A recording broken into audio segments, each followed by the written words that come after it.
Arthritis ಏನ್ ಹೇಳಕ್ ಇಷ್ಟಪಡ್ತೀರಿ? ಆರ್ಥರೈಟಿಸ್ ತುಂಬಾ ಇಮೋಷನಲ್ ರೀಸನ್ ಬರ್ತದೆ. ಯಾರಿಗೆ ತುಂಬಾ ಹೆದರಿಕೆ ಇರ್ತದೆ, ಹೆದರಿಕೆ ಅನ್ನೋದು ಕಿಡ್ನಿ ಜೊತೆನಲ್ಲಾಗೆ ಕನೆಕ್ಟ್ ಆಗಿರ್ತದೆ. ಕಿಡ್ನಿ ಸಂಬಂಧಿತ ತೊಂದರೆ ಇದು. ಯಾರ ಜೊತೆಲಾದ್ರೂ ಸಂಬಂಧ ಕಟ್ ಆಯ್ತು ಅವ್ರಿಗೆ ಈ ಜಾಯಿಂಟ್ಸ್ ಎಲ್ಲ ಲೂಸ್ ಆಗ್ತದೆ. ಜಾಯಿಂಟ್ ಅಂದ್ರೆ ಒಂದು ಜಾಯಿಂಟ್ ಇನ್ನೊಂದು ಜಾಯಿಂಟ್ ಜೊತೆನಲ್ಲಿ ಕೂಡಿರ್ತದೆ, ಅಂದ್ರೆ ಸಂಬಂಧ ಇರ್ತದೆ ಈ ಜಾಯಿಂಟ್ಗೂ ಈ ಜಾಯಿಂಟ್ಗೂ. ಯಾವಾಗ ನಮ್ಮ ಸಂಬಂಧಗಳಲ್ಲಿ ಫ್ಯಾಮಿಲಿ ಕುಟುಂಬದ ಜೊತೆ ಇರಬಹುದು, ಆ ಸಂಬಂಧಗಳು ಯಾವಾಗ ಬ್ರೇಕ್ ಆಗ್ತದೆ ಅವಾಗ ಇಲ್ಲಿ ಜಾಯಿಂಟ್ಗಳು ಲೂಸ್ ಆಗ್ತದೆ. ವಾತ ಇಲ್ಲಿ ಜಾಸ್ತಿ ಆಗ್ತದೆ. ವಾತ ಇಂಬ್ಯಾಲೆನ್ಸ್ ಆದಾಗ ಮತ್ತೆ ಈ ಜಾಯಿಂಟ್ಗಳು ಲೂಸ್ ಆದಾಗ ಅದನ್ನ ನಾವು ಟ್ರೀಟ್ಮೆಂಟ್ ಮಾಡ್ಕೊಂಡಿಲ್ಲ, ಹಾಗೆ ಬಿಟ್ಬಿಟ್ವಿ ಅಂದಾಗ ಅದು ಆರ್ಥರೈಟಿಸ್ಗೆ ಕಾರಣ ಆಗ್ತದೆ. ಮತ್ತೆ ತುಂಬಾ ಹೆದರಿಕೆ, ಏನೋ ಒಂದು ಕಳ್ಕೊಂಡ್ಬಿಟ್ಟಿದೀನಿ ಅಥವಾ ಕಳ್ಕೊಳ್ಳಿಕ್ ಹೋಗ್ತಾ ಇದ್ದೀನಿ, ಸಂಬಂಧದಿಂದ ನಾನು ಹೊರಗೆ ಬರ್ತಾ ಇದ್ದೀನಿ, ತುಂಬಾ ಹೆದರಿಕೆ ಇರೋರ್ಗೆನೆ ಈ ಜಾಯಿಂಟ್ಗಳು ತೊಂದರೆ ಆಗೋದು. ಜಾಯಿಂಟ್ಗಳು ಕ್ಯಾಲ್ಸಿಯಂಗಿಂತ ಜಾಸ್ತಿ ಮಿನರಲ್ಸ್ ಇಂದಾಗಿ ಮಾರ್ಪಾಡಾಗಿರ್ತವೆ. ಈ ಮಿನರಲ್ಸ್ ಮತ್ತೆ ನಮಗೆ ಸಪ್ಲೈ ಆಗ್ಬೇಕು ಅಂದ್ರೆ ಮತ್ತೆ ಡೈಜೆಷನ್ ನಾವು ಇಂಪ್ರೂವ್ ಮಾಡ್ಕೊಳ್ಬೇಕು. ಡೈಜೆಷನ್ ಸರಿ ಮಾಡ್ಕೋಬೇಕು, ತಿಂದಿರೋ ಆಹಾರ ಪಚನ ಆಗಿ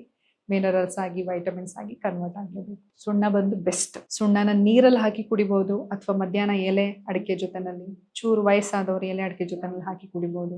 ಅಥವಾ ಮಕ್ಕಳು ಅಂದ್ರೆ ಸ್ವಲ್ಪ ಪ್ರಮಾಣದಲ್ಲಿ ನೀರಲ್ಲಿ ಹಾಕಿ ಕುಡಿದ್ರೂ ಬೇಕಾಗಿರುವಂತಹ ಒಂದು ಮಿನರಲ್ಸ್, ಆ ಸುಣ್ಣದಲ್ಲಿ ಮಿನರಲ್ಸ್ ಇರ್ತವೆ. ಬರೀ ಕ್ಯಾಲ್ಸಿಯಂ ಕ್ಯಾಲ್ಸಿಯಂ ಕ್ಯಾಲ್ಸಿಯಂ ಅಂತ ಹೇಳ್ತಾರೆ, ಅದು ಕ್ಯಾಲ್ಸಿಯಂ ಅಲ್ಲ, ಎಷ್ಟೋ ಮಿನರಲ್ಸ್ ಇಂದಾಗಿ ಆಗಿರ್ತದೆ ಅದು. ಆ ಮಿನರಲ್ ಸಪ್ಲೈ ನಮ್ಮ ದೇಹಕ್ಕೆ ಆಗುತ್ತೆ. ಸೊ ಬೆಸ್ಟ್ ಸುಣ್ಣ.